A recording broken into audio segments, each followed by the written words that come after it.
I think I've mentioned yung journey ko sa pagiging kusinero ng maraming beses na.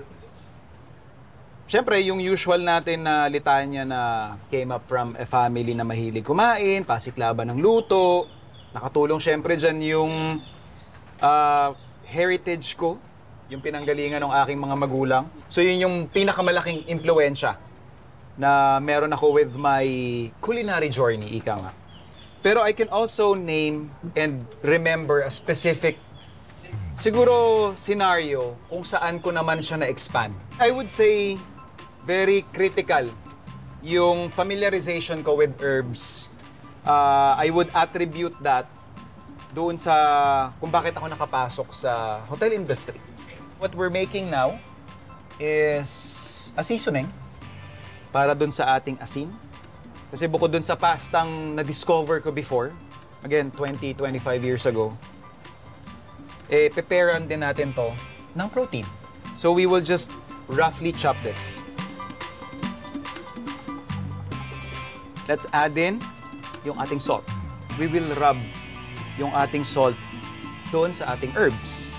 And this will give you herb salt. Pwede nyo tong i-store. Siguro pwede nyo i-dry ng kaunti. Itong mixture na to.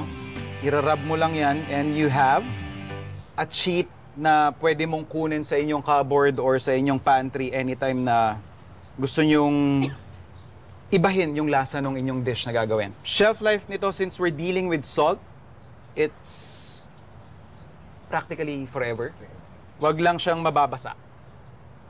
So what you can do is pwede mo tong i-crank sa microwave oven for like 30-second interval para tingnan mo lang yung consistency ng herbs mo. Yan. So ganyan kasimple. And then we have our chicken. Ito yung protein natin. I will season yung kabilang side ng skin.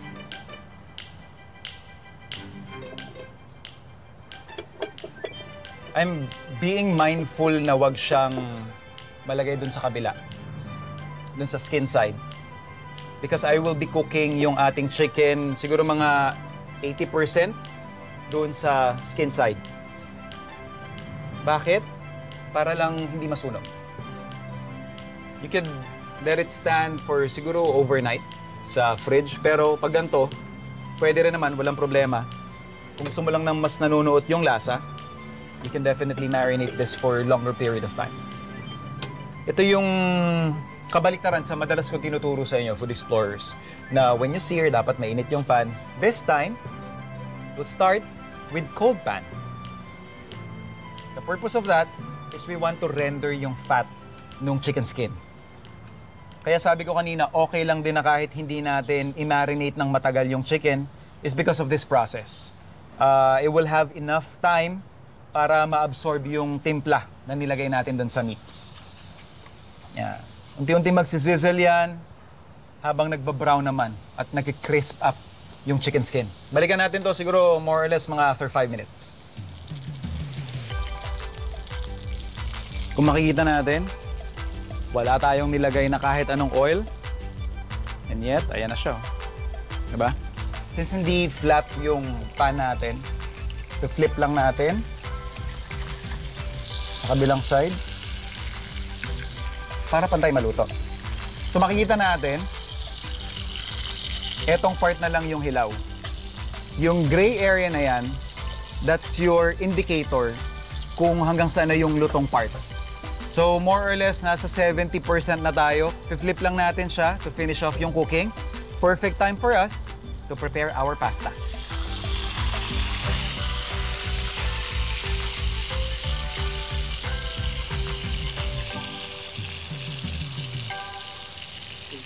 We have here spaghetti, salt,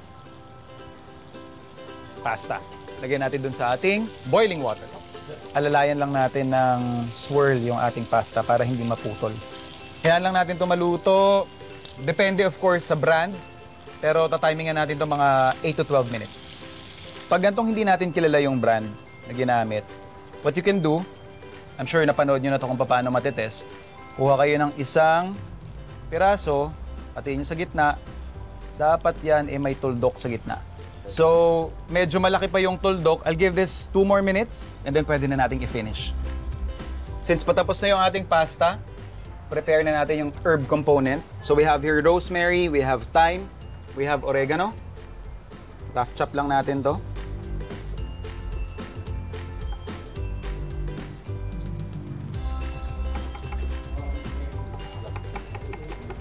So, goods na yung herb natin. Chicken natin at this point. Ready na rin yan. Tanggalin na natin to rest.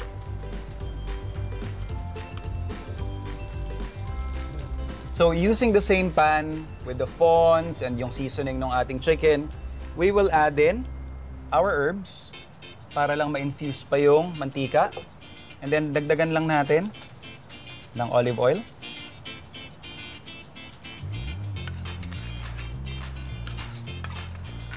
Turn off heat.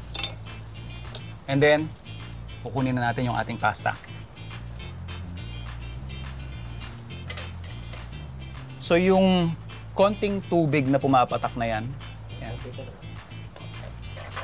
ayaw mong masyadong tuyong-tuyo pag tinatransfer mo kasi that will help us emulsify or magbibigay ng body dun sa combination ng water natin and oil. So, magkakaroon ng parang lapot effect.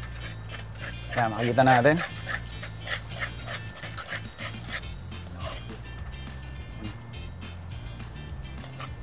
So, ready na yung pasta natin. Ready na rin chicken. Ready na mag-serve.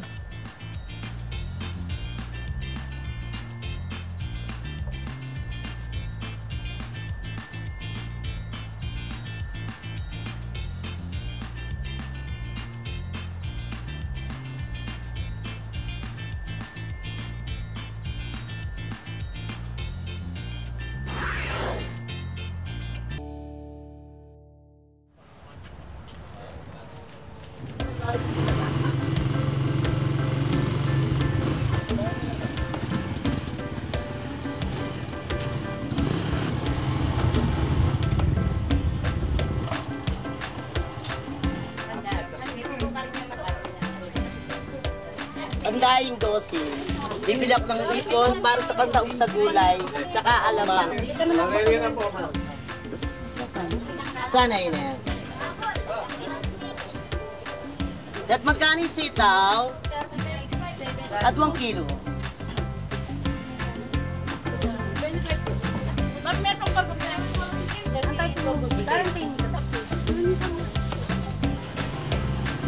Yung pangkilayin. Para saan po yung pinili nyo dito? Pang ano po, pang kari-kari po para bukas na po yun.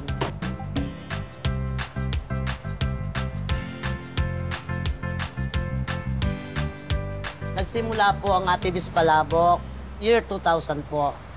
Ngayon po, yung mister ko nagtatrabaho sa biyenan ko, nagtitinda po sila ng baboy sa Pampang Market. Ngayon po, dahil 3 po yung anak ko, ang binibigay po ng sweldo sa mister ko, konti lang tapos binibigyan ng baboy. Naisip ko po na isuggest sa kanya, ayaw mo yung binibigay ng baboy ni nanay tsaka tatay, lulutuin ko. Nag-umpisa po ako sa maliit na small tray. O nagdagdag na naman po ako ng gulay at saka mga pre-prito. Hanggang pong lumaki ng lumaki, nagpalanggana na po yung mga ano ko. 25 years hanggang ngayon, ito na po ang kinaanoan namin, kaming mga anak ko. Good morning po. Ito po, gagawa na naman po tayo ng second batch ng palabok. Ang una pong lalagay sa kaldero sa palabok, mantika. Ang teknik po ng palabok, maraming bawang.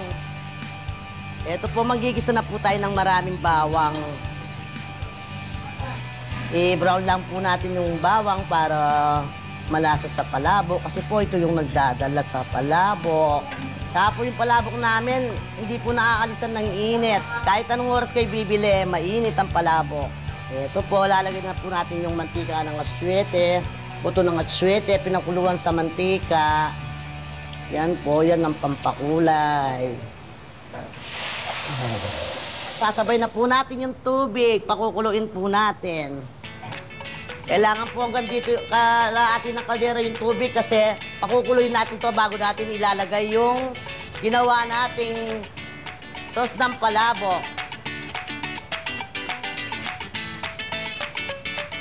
Ako po ang ginagamit ko yung first class na harina. Dati, yung giniling na bigas. Ngayon, ang ginagamit ko yung first class na harina na. Alo lang po tayo ng alo hanggang sa maluto. Sabi nga po sa Kapampangan, gogo mo na yung gogo. Bayang manyaman. Wag po natin papatayin yung stove natin hanggang sa matapos tayong magtinda. Sensitive po kasi ang palabok. Pag ang sauce ng palabok, umaraw, tapos umulan, at saka po hindi siya pwedeng takpan. Pag nagka-moist po yung takip ng palabok, masisira po.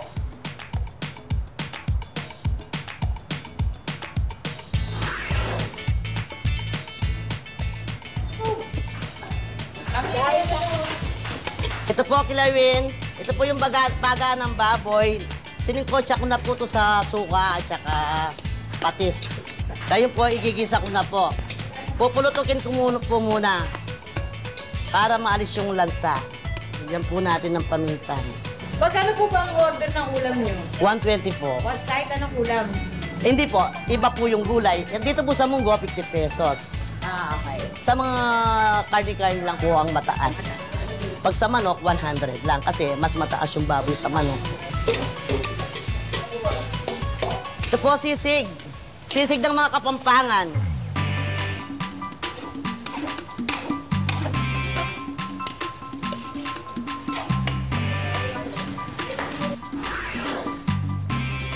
Ampalaya po. Dito po sa Ampalaya, yung mga customer ko po kasi, yung iba, ayaw nila ng ipon, may allergy daw. Kaya minsan hindi ako naglalagay ng ipon sa Ampalaya.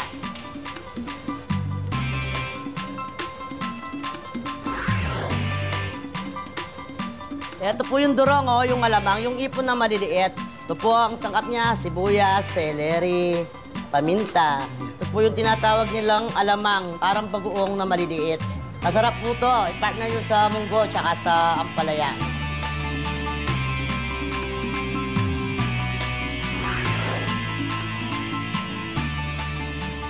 Talagang dito po ako bumibili, bagamat nasa Santa Lucia ako. Kasi yun po yung pamilya ko, gusto nila talaga dito lang ako bumibili. Wala na pong iba kasi po talagang nakikita ko talagang malinis.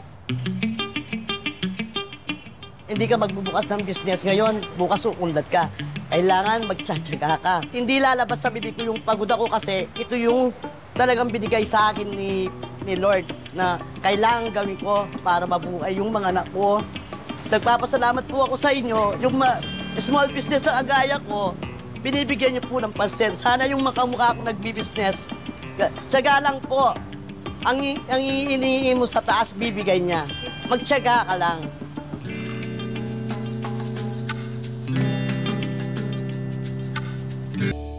Marami tayong mga kababayang sumusugal sa ibang bansa para maitaguyod ang kanilang pamilya. At dala ng pangangailangan, ang iba para nga sa kanila ay doon na rin naninirahan. Kaya naman nakakamanghang makarinig ng kwento ng mga Pinoy na ipinagpalit ang kanilang American Dream para magbalik bansa at pumili ng mas payak na pamumuhay.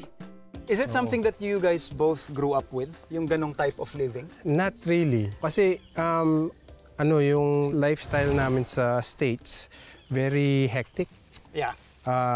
Sa hospitality business, ako 14 hours a day ako nagtatrabaho. Yan, totoo. Normal po yan. 6 days a week totoo. or 7 days a week. Totoo po yan. So, Yeah, I can one day, relate. nakita ko na lang yung panganay ko, matangkad pa sa akin. Then that's when I realized, ang bilis ng panahon. So sabi ko sa kanya, let's sell everything, pack up our stuff, balik. That's it, yep. let's go home. Sabi ko, gusto kong makasama yung mga anak ko. How are the kids coping up? Actually, ako naman, ayaw nila. Coming back. Talaga po? Yep. Oo, sabi ko, let's try it for 2 years, develop the land, develop the farm, and then at least once it's developed, we can go home every year Yeah. during summer vacation ng mga bata. Opo. And then all of a sudden, 1 year, we finished the project, and then, okay, we're done, let's go back. Sabi ko, ayaw naman ng mga bata. Sila yung ayaw. Ayaw nila. So up to now, that's why we're still here. Ito, bare land nung nabili ng father ko to. Tapos yung sister ko, siya na yung nagtanim lahat niyan. Pero po sa laki nung farm ninyo, I mean, intention niyo po ba talaga to produce so that you can sell? Is that the direction? Hindi po. Para sa amin lang. Sa amin lang or either sa mga kapitbahay kung gusto lang nila. Yan. So, As in, personal consumption? gusto namin dito yung we live off the farm. Okay. So in the morning, pagkagising namin, yung mga bata kukuha ng itlog sa mga manok.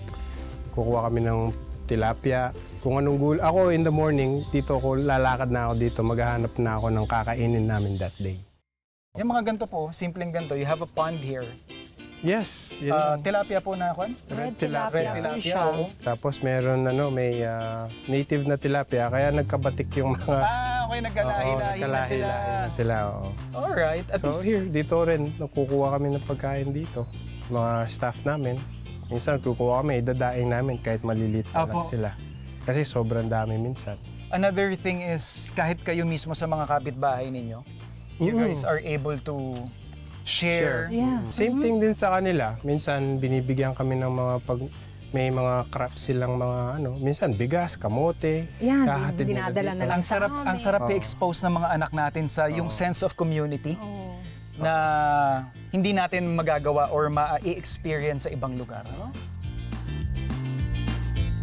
And here, you have The chicken. your livestock area. I think. Yes. Yeah. Then kami kumukuha rin ng minsan na pag may bisita. May nakita po ako native, pero may nakikita rin po akong mga Rhode Island. Yeah. So, I mix the native and the Rhode Island Yes. kasi po yung Rhode Island hindi naglilimlim yan. So, nagkabit kami ng native, pag nangitlog yung native, lilipat namin yung itlog nila dun sa native. Okay. Tapos mapipisa. And then, at the same time, naha-hybrid na rin Yes. yung native.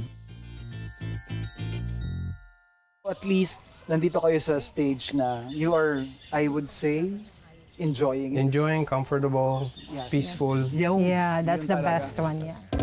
Hello sa ating mga kapitbahay na food explorer. Namiss ko lang talagang sabihin yung kapitbahay. Ako po si Mikey Quintos at mag-share ako ng recipe at kung paano ko ginagawa ang favorite kong midnight snack, ang beef quesadilla. Madali lang to. Apat kaming magkakapatid. And growing up, parang yan yung laging argument. Kailangan namin pumili ng flavor. Iba-iba kami ng gusto magkakapatid. Ako gusto ko cheese lang nung una.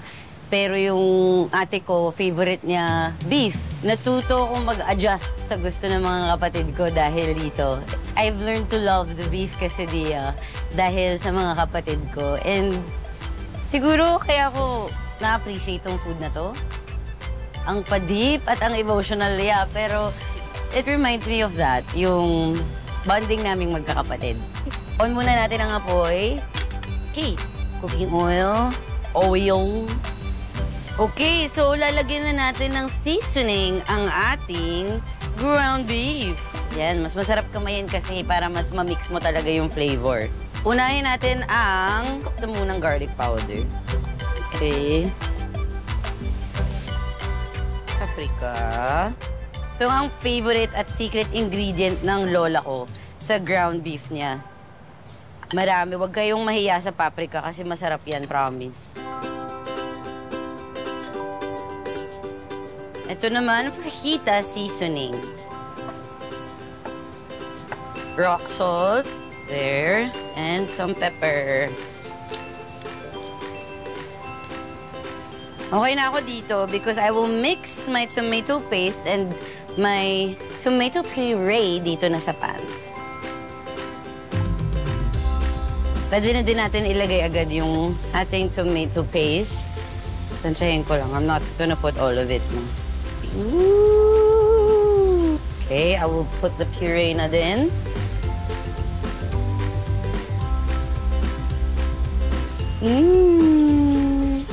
Okay, ito ang secret ko para mas maging kapit din yung quesadilla. Dito pa lang sa ground beef, hinahaluan ko na ng cheese. Kasi ang gagamitin nating cheese, a mixture of cheddar and mozzarella cheese. And as you know, mozzarella cheese, very malagkit yan at stringy. So yun din yung tutulong para mas maging, mas dikit-dikit na yung ground beef pag nilagay mo sa loob ng tortilla. I'll put a little bit of seasoning. Sarap kasi yung sunog-sunog siya ng onte. Tapos para makuha mo yun, na malambot pa rin siya, tapos yung ibang part sunog, ang trick daw is lakasan ng apoy. Nakuha ko na yung gusto kong texture nung ground beef natin. So, si-set aside na natin to. Dito, kasi yan na ang ilalagay natin sa loob ng quesadilla. We're gonna use this skillet now para lutuin ang ating quesadilla. Kung wala kayong ganyan sa house, pwedeng normal pan lang. Pero for presentation purposes, para sa inyo. So, initin lang natin dito yung mga tortilla natin. Mabilis naman mag-change yung color ng tortilla. So, gusto ko lang siya iniinit bago lamanan para mas mabilis siya mag-fold. Cheese. Tapos, lalagay na natin tong ground beef. Tapos gusto ko yan yung mga lumalagpas-lagpas na keso. Kasi kapag yan naluto na natin, ay, napakasarap. Okay.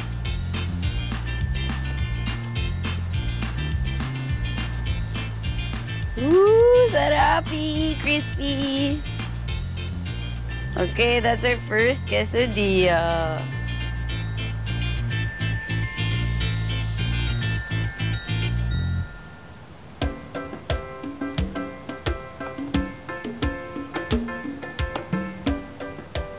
So, tapos na ang ating quesadilla.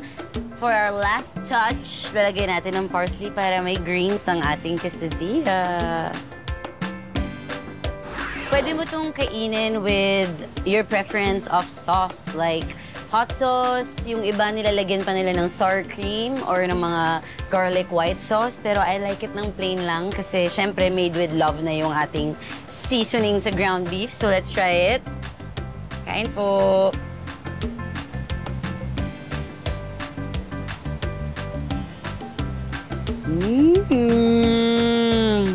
It's good. Nag-work yung effect nung nagdikit-dikit yung ground beef because of the cheese. Would you look at that? Wow, grabe. Oh, akin to. Akin to. Gumawa ka. Please, dig in. This is the reason why I wanted to do this pasta dish. This basically introduced me to Western cuisine. I used to bring baon pasta lang and herbs because I was trying to familiarize my palate with different combinations of herbs. So, since marami kayong herbs dito, that's what I thought of doing. Go guys, dig in. Yeah. We were discussing, Sir Reg, that the farm side is basically just for your own consumption. So yung business side naman po natin is mainly from the accommodation. And then, Itong room po natin dito, good for ilan ito? That's 15 pounds. 1.5. Okay. Tapos yung parang kubo natin doon. Excess ng 15 up to 6 packs pwede ba? Ano po yung pwede nilang magawa aside doon sa farm visit natin? We have bonfire. Meron kaming tennis court, badminton, pickleball, volleyball, and soon, basketball. court naman. Okay. In the future, inaano namin yung ATV ride. So, hopefully in the next few months, meron ng ATV or 2 ATV. And then lately, nagiging repeat customers na lang sila. Sabi nga nila, ba't pa sila magpapagawa daw ng rest house when we have Redwood? Which is their second home. Second home Actually, na they namin. call it their second home. That's the goal na gusto namin ibigay sa mga clients namin. Na it's your home away from.